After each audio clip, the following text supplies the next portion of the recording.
Okay, all set.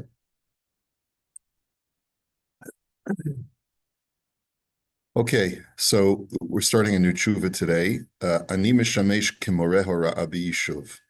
I serve as a rav posek in a yishuv.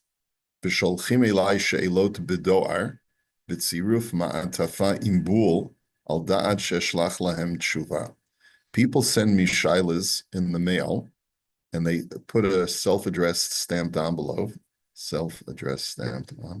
seizi. That's what we used to call them.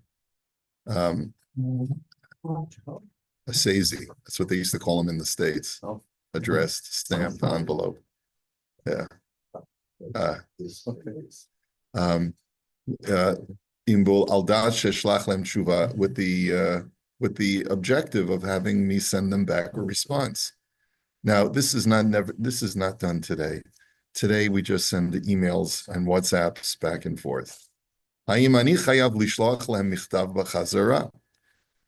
If someone sends me a self-addressed stamped envelope, am I obligated to respond?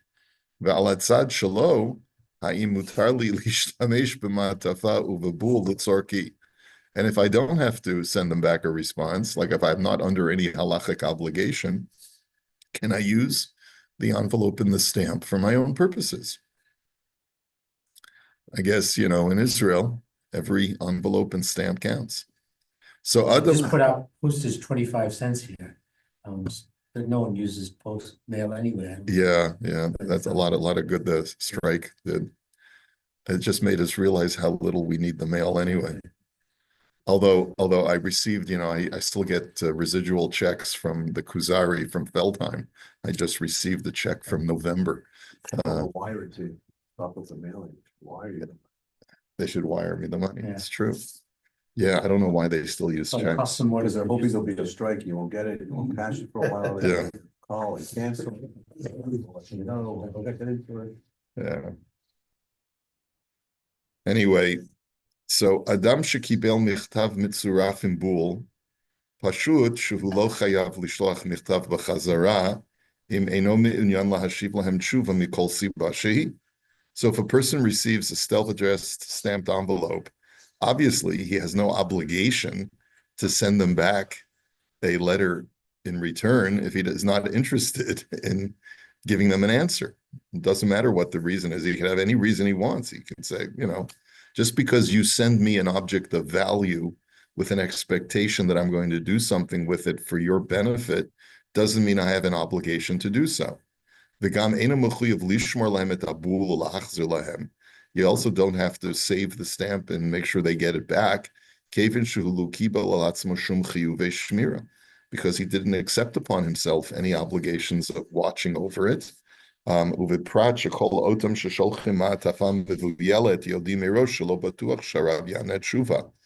says, and this is certainly true if a person sends one to a rabbi with the hope that he's going to answer their shaila, because they know maybe he will, maybe he won't. The rabbi is a public servant, but he's not a public slave. So he can. It's his discretion to decide whether he wants to respond to someone's tshuva or not.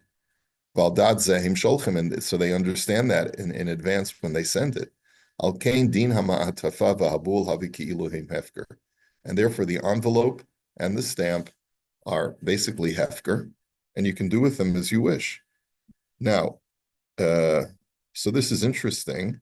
It's a very short tshuva, and I guess maybe he had personal experience in this. Like the person sent him, and then when he didn't answer the shaila, they called him angrily and said, "Hey, how come where's my stamp?" So maybe that's what motivated him to write this very short tshuva. So the Makor Baruch writes, "B'she'ela zu dan b'shut maharsham b'tshuva lagon ha'aderet." He says this shaila is actually an older shaila. It is a 19th century shaila. It is deliberated upon by the Maharsham in a tshuva to the Aderet. Ve'eshiv lo dikevin shaharav ena mechuyev lahashiv lo machmas ezesiba. And he responded that the Rav has no obligation halachically to respond. Ve'im yashiv lo michtav reik lo hirviach bazeh hashol klum. And what would be the alternative? To send him back an empty envelope? There's no benefit. No one benefits from that. Like I want my stamp back. Okay, I'll mail it to you. Well, then by that time it's a cancel stamp. Okay.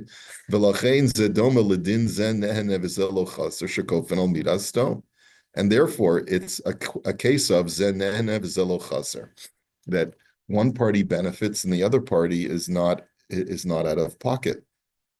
And therefore it would be midas dom for the person who sent me the stamp to demand that I mail it back.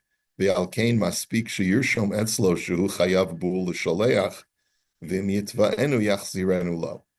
so therefore, if you want to be machmir, you could write down, okay, I got a stamp from so-and-so.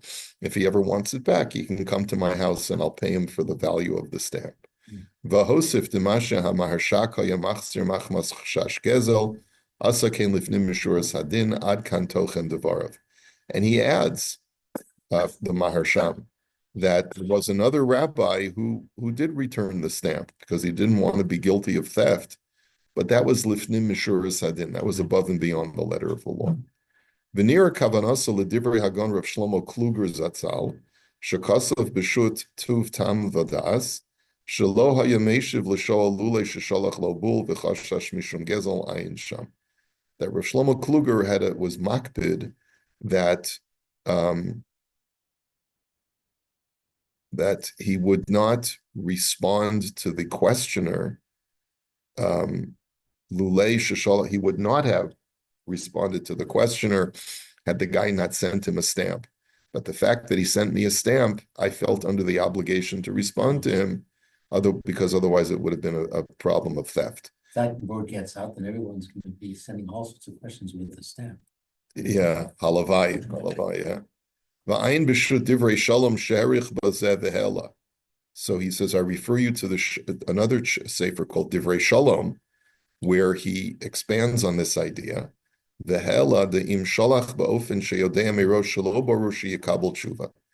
his conclusion is that if the person who sent the shaila knows that there's no guarantee that he's going to get a response, so he's clearly making the stamp in the envelope hefker. And therefore, there's no problem in using it, just like Rav Sharaga said.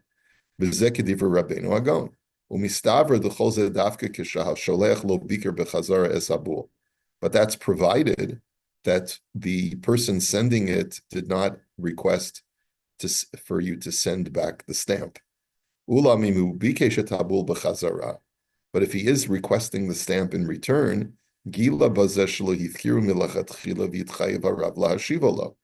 then he's revealed that he did not make the stamp hefker, and therefore the Rav would have to return it to him. And Rav Shraga admitted to that if the person, when he sends his shaila, he says, oh, and by the way, whether or not you respond to my shaila, I expect my stamp back. Okay. He says, if you respond, you can use the stamp. If you don't respond, hold on to it and I'll pick it up next month when I'm in your neighborhood. So then you have an obligation to return it to him.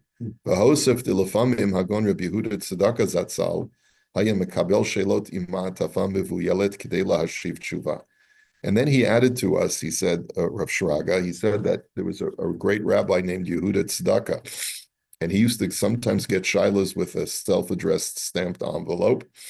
And the Omer Shafal Pishim Ikar Hadin Lahayachayev Lahashiv Lashoal. And he said that even though the halacha does not require me to respond to the questioner, Mikol Makom Hayameshiv Lifnim Mishuras Hadin Kedei Li Zaher B'Momon Hazulat. But he was careful to do so, to go above and beyond the letter of the law in order to properly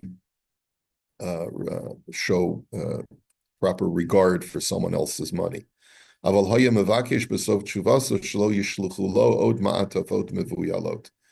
at the end of the tshuva, he wrote, please don't send me any more self-addressed stamped envelopes. I suppose its time is worth something too.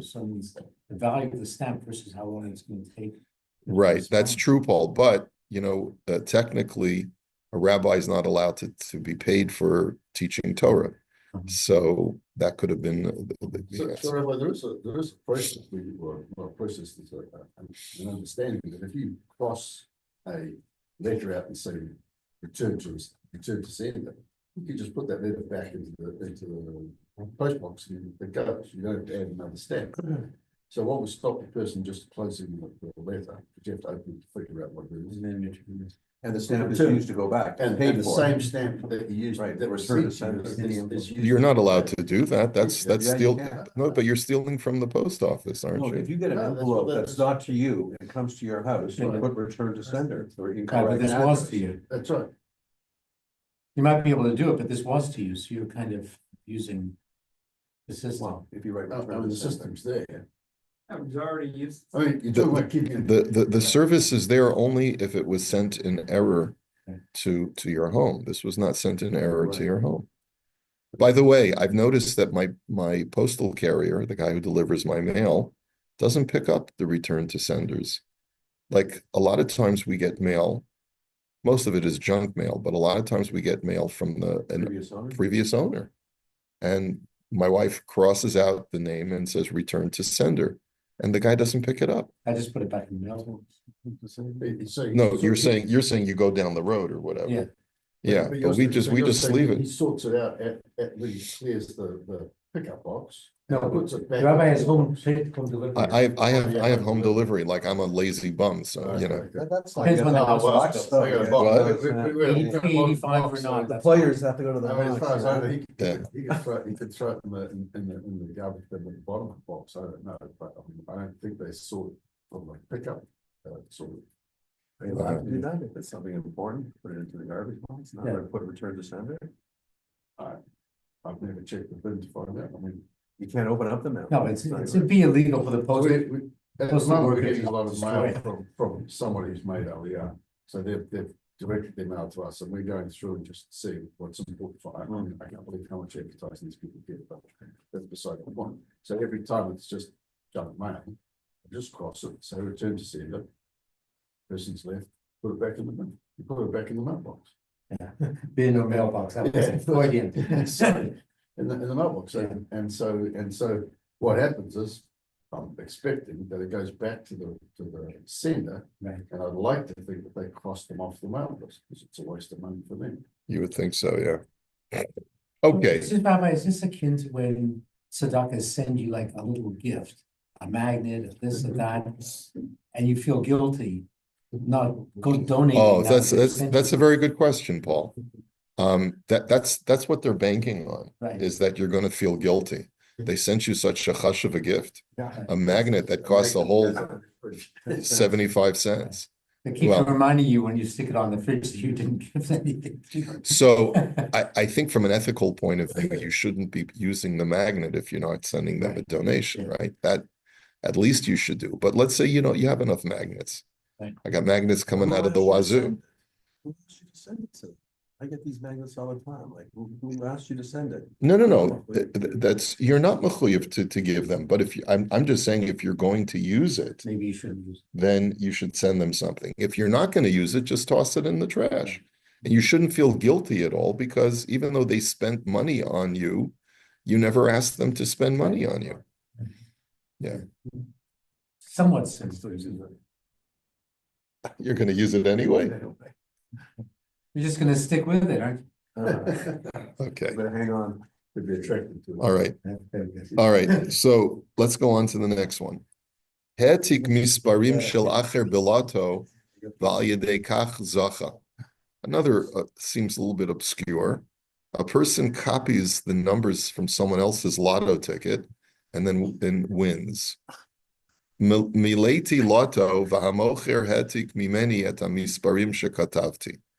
I filled out a lotto form. I chose the numbers, and the seller copied the numbers from me. Ushneinu zachinu, and both of us won. Me'achar v'hu gara mechelki, but because we both won, he took away half of my portion.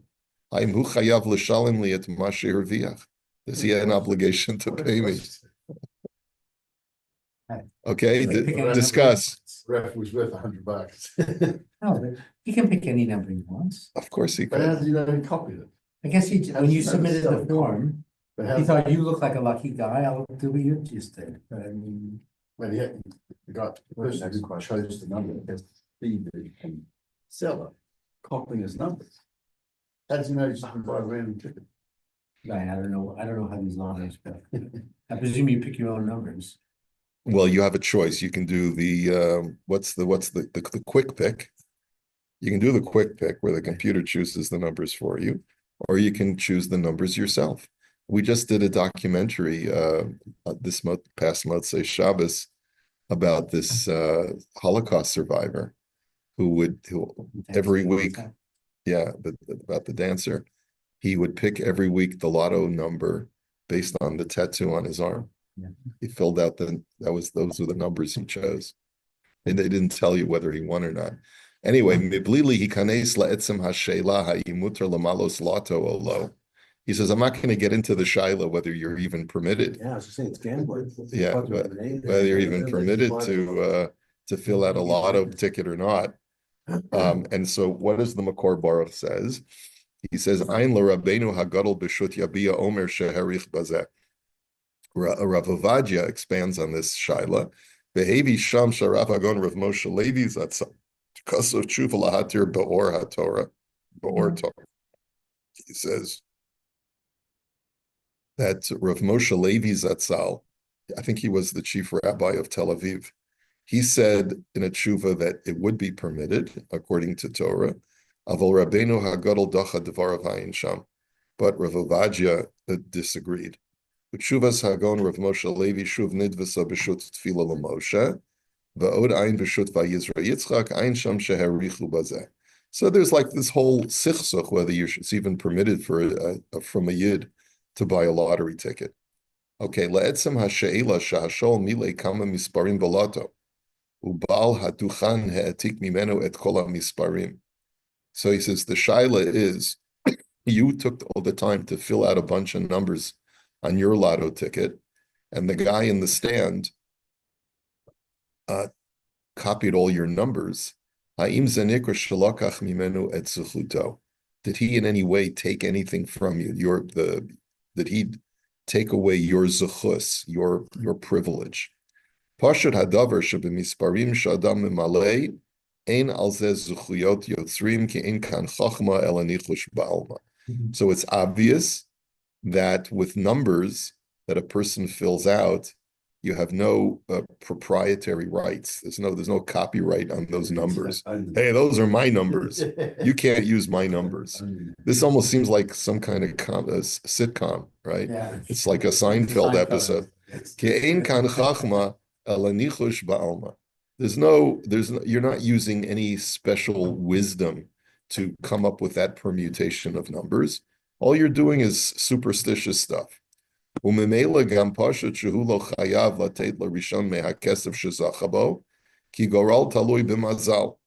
therefore, it's obvious that the guy in the stand who copied your numbers doesn't have to pay you any kind of commission for choosing the winning numbers, because it's all luck. And if anything, the guy in the stand can say just the opposite.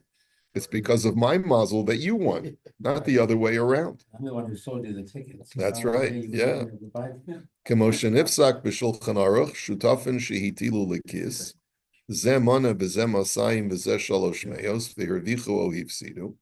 He says the Shulchan Aruch writes as follows: if a bunch of partners deposit money in a bag, one put in 100, one put in 200, and one put in 300. And v'hervichu o hifsidu. And I think lakis over here is referring to some kind of business investment or endeavor. And each one invested a different amount. One put in 100, one put in 200, and one put in 300. And then they all profited or they all lost. They split evenly the profits and the losses, and not based on a percentage of, based on the proportion of what they invested, which doesn't seem to make any sense intuitively. I'd like to find that person. Because of b'chidushay haritva hatam shecholkin b'shav afilu shecha nasan rak tzas kesef umishum de'amrinan mazala debei trei adif. He says, and the reason is, according to the ritva, is because it's everyone's collective mazel who contributed to winning. Dahainu mazel shel shnei anashim adif me'echad v'hamazel shehasheni mashpia. He says that two people's mazel is better than one person's mazel. And the second person's mazel had an equal influence on the profits. I think we should really take a look in this halacha because I'm not sure what it means shehitilu likis. Siman kuf ayin vav sifhei. So let's just take a quick look at that halacha and find out what it's referring to. It's a socialist environment that is kind. So basically, exactly what it gives. Let's- You're asking the wrong person. Yeah.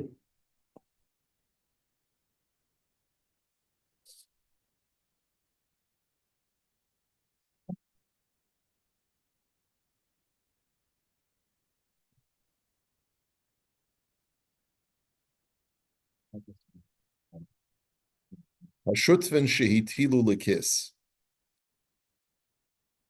So what does this mean? So it's a Gemara in Ksuvas, Daf Tzadi Gimel Amid Beis.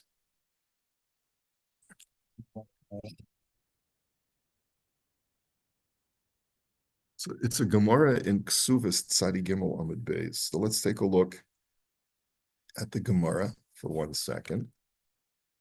Oops.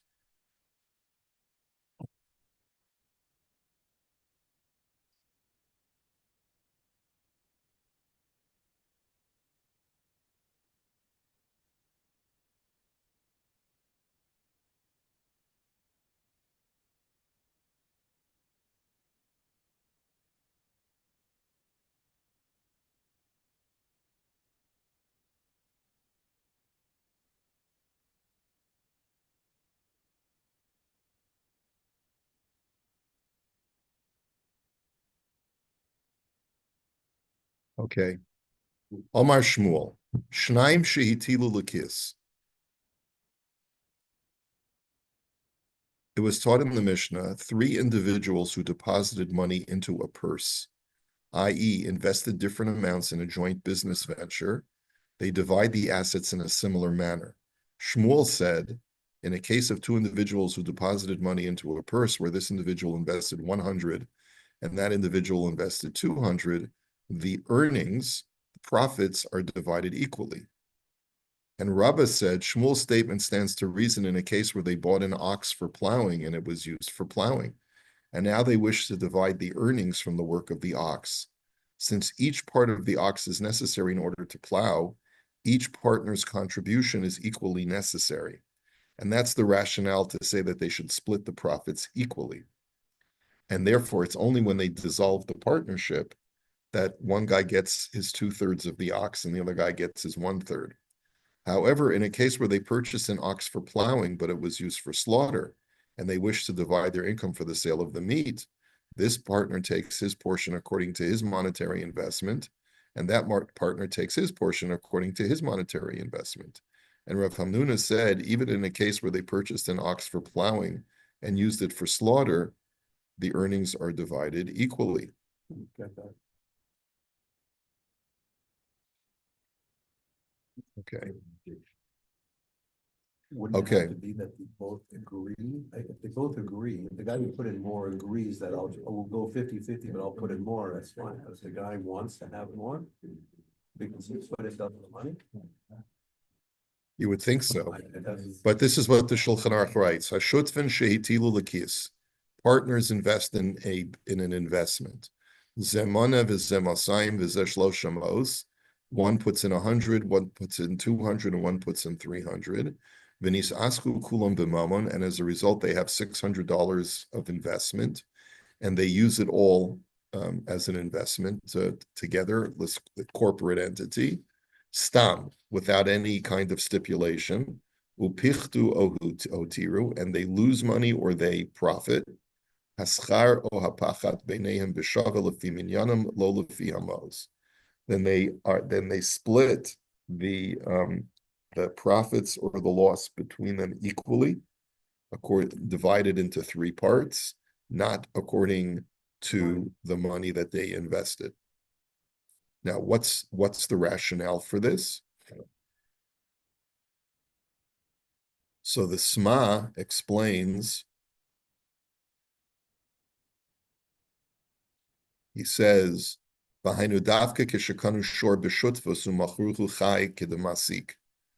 he says that's when they specifically bought like an ox in a partnership and they sell it while it's living. In other words, they sell it for its services. He says, because when the animal is alive, you can't say that let's say one guy owns a quarter, one guy owns a third, and one guy owns a half, or however you're going to divide it. In other words, you cannot subdivide an ox while it's still alive. You can only subdivide an ox once you've shechted it. But in this particular case, since every single partner's ownership of the ox is vital for the ox's productivity, so then they are all equally entitled to an equal share.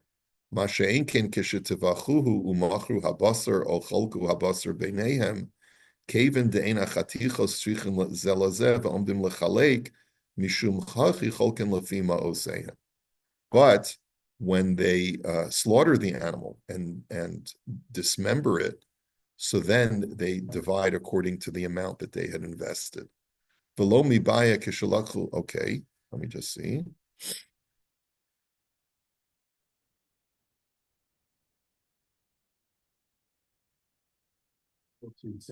He says the same thing is true with any business endeavor that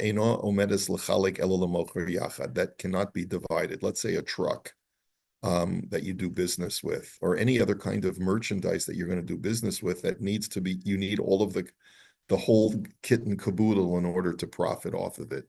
You can't say, okay, you own the wheels, the front wheel, so therefore you only get a certain, no, because a truck without that front wheel can't function. But you're talking about the productivity that it produces, not the actual intrinsic value of the item. It's the productivity. Why is it split? You think it should be according to the money, unless they agree in advance. You know, you can say someone brings you a deal and say, listen, I never have this deal. If you wouldn't have brought it to me, and I'll put in more money because of that. You know, there's different circumstances, but on an equal footing, that makes absolutely no sense. Yeah, Absolutely no sense. I agree. What's the incentive? When you're renting a house, you divide the lot according to the investment. And then, of course, when you sell or liquidate the item at the end, then you also do it according to the investment. Right, so already two people buy a house, they share it and they rent it, and now the rent comes in, it's $5,000, then one guy put in $1 million, one put in $500,000 to buy the house. Your rent is gonna be $2,500 each for the $5,000, I'm like, it doesn't make sense. Right, it's a little bit hard to understand. Let me just see if there's an Aruch HaShulchan here. But I don't see there's any incentive for the person to put in more money. The only incentive would be that if I find the property and you come in, because I found the property, you put in more, like, there could be some added value that the other person who's putting in less will bring to the table. But that has to be agreed upon in advance and understood. I mean, you know, like, you can't just say, okay, let's go 50-50, but you put in $1 million, I'll put in 500,000. I want a partner like that. I'll put in 500, you put in $1 million. I love that. Yeah. That's it. Fun to go over. It doesn't make sense. Business wise. No. But even if you take it down to the example of the truck or an ox, right, there are ongoing costs for that product, for that item to be Okay, to maintain it, is it equal? Is it equal to maintain the food that you have to give the ox? Who pays that? Exactly. Now, so The Okay. repairs on the truck. So here's the Aruch HaShulchan, Yeah. and the Aruch HaShulchan says, he discusses this case. By the way, what the Sma also said is that if they stipulate at the outset of the partnership that we're going to be dividing according to the proportion that we invested, If it's agreed upon. so if it's agreed upon in advance, that's fine. But if nothing is agreed upon, then the division of the profits is equal, And 50-50. that's probably the reason, and the default, it makes more sense to have that as the default rule. If the businessmen want to change that, then they can. Yeah, if you, as a businessman, if you stipulate, knowing that you want to have the conditions, you stipulate, but if you just go into it and say, all right, you know, here's some money towards it. Nobody would do that. Nobody would do that. Put it this way, it depends on how big the amount of money is to. What was trying to do? What, it's a default. Must be the percentages they go in, not. You would think so. I mean, I So don't I'm know. gonna say the same thing. I don't know who would agree to it. In today's. Right, no, you would agree to only these desperate needs at $100. You can't close the deal, you put 200 in, and you got $100, you're not desperate of anywhere else. Then he wants to close the deal, then he may agree to that. That's Yeah, what's but now, but if you've got $100, $200, and $300 investors, right, and the $200 guy is short to match the 300, he's giving 50% of his payment, not 50% of the total payment. Yeah, but So how does, I mean, he has to stipulate. I can see his desperation that they need that money to close the deal, that's all. Not a good deal for the $300 guy, but he does to close the deal, then he may make a choice. Maybe. Okay, ve'echad migdolei ha'achronim hela ladina. He says, oh, I'm sorry, we have to go. We'll have to continue this against the show tomorrow. I know. The argument is that the reason they split the profits evenly is because they're all working equally hard. Regardless of how much you invested, if three of us are partners and we need to drive the truck in order to make money, so it goes according to the effort that we put in, not the amount that we invested in the truck. And that's the reason why we split the profits. But when we want to sell the truck, so then we divide the sale of the truck according to how much each of us invested. But you're right, so You always have a partnership where one's another and one's the one that brains of the business. Cause I hate this, like you jump into that, like. So you have to I don't hear the negotiate. swirl, like I just don't hear the. Okay, I hear That's you. all. I hear you. We're gonna. Don't do that with Moish. That's the moral of the story. Thanks, Winnie. Have a good day, everybody.